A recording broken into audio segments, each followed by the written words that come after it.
while we do His good will, He abides with us still, and with all who will trust and obey. Trust and obey, for there's no other way to be happy in Jesus but to trust and obey.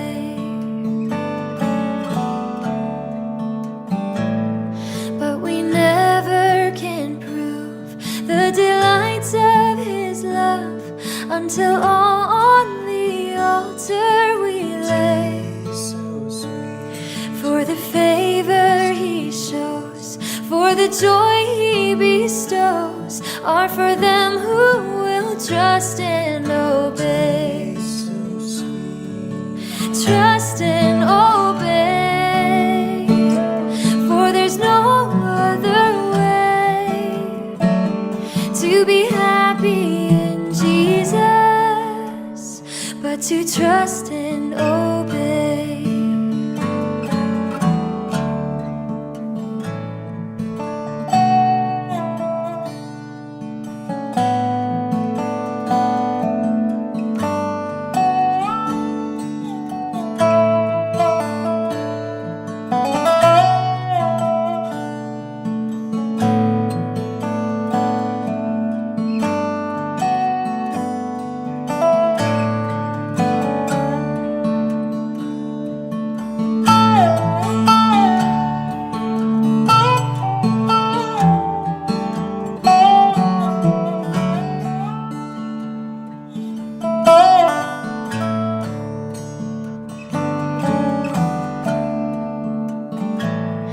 Then in fellowship sweet we will sit at His feet, or we'll walk by His side in the way.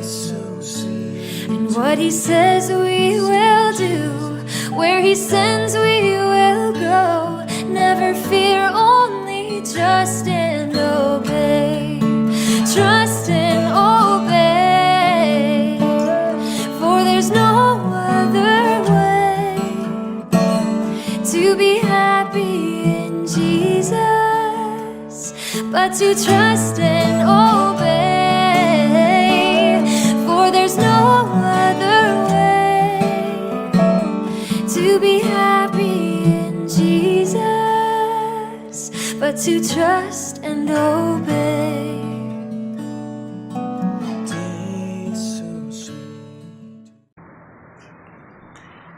Isang mapagpalang umaga po sa inyong lahat, mga magulang namin at mga kapatid.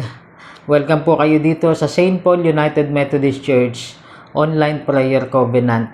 Samahan niyo po ako sa mga talata na ating pagbubulay-bulayan sa umagang ito na matatagpuan sa Isaias, Kabanatang 58, mga talatang 6 hanggang 8. Ganitong pag-aayuno ang gusto kong gawin ninyo. Palayain ninyo ang mga di makatarungang ipinabilanggo. Kalagin ninyo ang tanikala ng inyong mga inaalipin o inalipin. Palayain ninyo ang mga inaapi at baliin ang mga pamatok ng mga alipin. Ang mga nagugutom ay inyong pakainin, ang mga walang tirahan ay inyong patuluyin. Ang mga walang maisuot ay inyong bigyan ng mga damit, at sa mga nangangailangang mga kabag-anak ay huwag kayong magkakait. Kung magkagayon, sisikat ang liwanag sa inyo at matutulad kayo sa bukang liwayway. Hindi magtatagal at manunumbalik ang inyong kalusugan. Mahayag sa inyong unahan ang mabubuti ninyong gawa, at sa inyong hulihan ay papatnubayan kayo ng kaluwalhatian ni Yahweh. Ang mga talata pong ito na sinulat ni Propeta Isaias ay tungkol sa isa sa spiritual discipline na ginagawa din hanggang ngayon ng mga mananampalataya, at ito po ay tungkol sa pag-aayuno o fasting. Subalit sa sitwasyon pong ito ay mayroon pong nais ipagawa ang Diyos na parang sa panahon na nag-aayuno na parang nagugutom, na parang nanghihina, na parang akala po nila, tingin po nila sila ay nahihirapan lang at parang hindi pinapansin ng Diyos yung kanilang ginagawang pag-aayuno o fasting. Pero mas tiningnan ng Panginoon sa pamamagitan ni Propeta Isaias ang tunay na pag-aayuno sa pamamagitan ng outward, panglabas na kapahayagan ng tunay na pag-aayuno na mayroong pagmamalasakit para sa kapwa. At iniisa-isa nga po niya yung mga walang tirahan, patuluyin, yung walang pagkain, bigyan ng pagkain, yung mga walang damit ay bigyan ng kasuotan, at ang mga nangangailangang mga kamag-anak ay huwag magkakait. At naroroon yung bunga o benepisyo kapag ito ang isinagawa. Maging ang mga pang-aalipin, pagpapalaya sa mga inaapi at sa mga pagpapalaya din sa mga alipin. At meron pong bunga sa talatang 8 na binasa po natin kanina na matutulad kayo sa bukang liwayway, hindi magtatagal at manunumbalik ang inyong kalusugan. Ito po yung kaparaanan ng Diyos upang magkaroon po ng bunga sa tao sa pamamagitan ng kanyang pagsunod. Bagamat patuloy po nating isinasagawa yung fasting o spiritual discipline as part of our spiritual discipline. Pero minsan, kailangan din po nating makita yung pangangailangan outward sa ating kapaligiran, kung paano natin pinagmamalasakitan din ang iba, katulad ng mga hinihiling na ito ng Diyos na tunay na pag-aayuno o fasting. At ito po yung mas makakabuti rin na makita natin sa ating kapaligiran, sa mga nangyayari. Maraming nagugutom, marami pong walang matuluyan o walang kasuotan. Ngunit maaari tayong gamitin at kasangkapanin din ng Diyos para sa ganitong kapamamaraanan o kaparaanan ay makatulong po tayo para sa pangangailangan ng ating kapwa. Bilang individual, bilang simbahan, kaya po tayo may mga outreach ministry.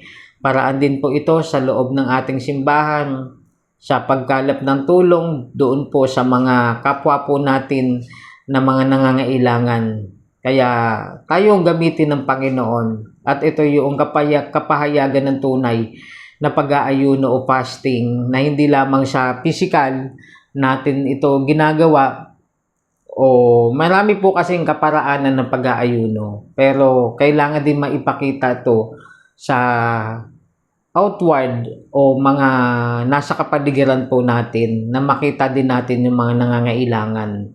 Kaya bilang simbahan, sinisikap din po natin sa iba't ibang kaparaanan na makatulong po tayo sa ating kapwa.